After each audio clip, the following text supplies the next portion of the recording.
హరే కృష్ణ. భగవద్గీత యథాతథం 1వ అధ్యాయం 14వ శ్లోకం.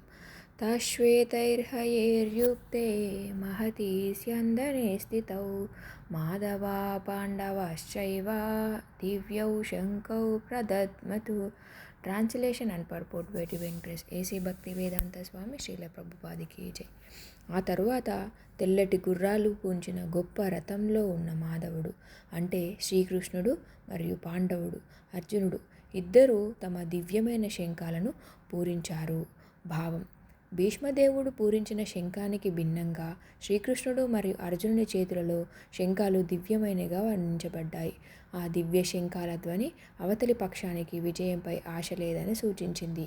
ఎందుకంటే శ్రీకృష్ణుడు పాండవుల పక్షాన ఉన్నాడు. జయస్తు పాండుపుత్రానాం యేషాం పక్షే జనార్దనః. జనార్దుడైన శ్రీకృష్ణుడు ఎవరి పక్షాన ఉంటాడో ఆ పాండుపుత్రులకు ఎల్లప్పుడూ విజయం కలుగుతుంది. భగవంతుడు ఎక్కడ ఉంటే అక్కడ లక్ష్మీదేవి కూడా ఉంటుంది. ఎందుకంటే ఆమె తన భర్తను వీడి ఒంటరిగా ఉండదు కాబట్టి. విష్ణువు లేదా శ్రీకృష్ణుని శంఖం నుండి వెలువడిన దివ్య ధ్వని అర్జునునికి విజయం మరియు ఐశ్వర్యం ఎదురుచూస్తున్నాయని సూచించింది.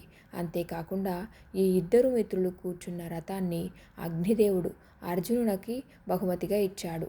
ఆ రథం ముల్లోకాల్లో ఎటు వెళ్ళినా అన్ని దిక్కులను జయించగల సామర్థ్యం కలిగి ఉందని ఇది సూచిస్తుంది. హరే కృష్ణ.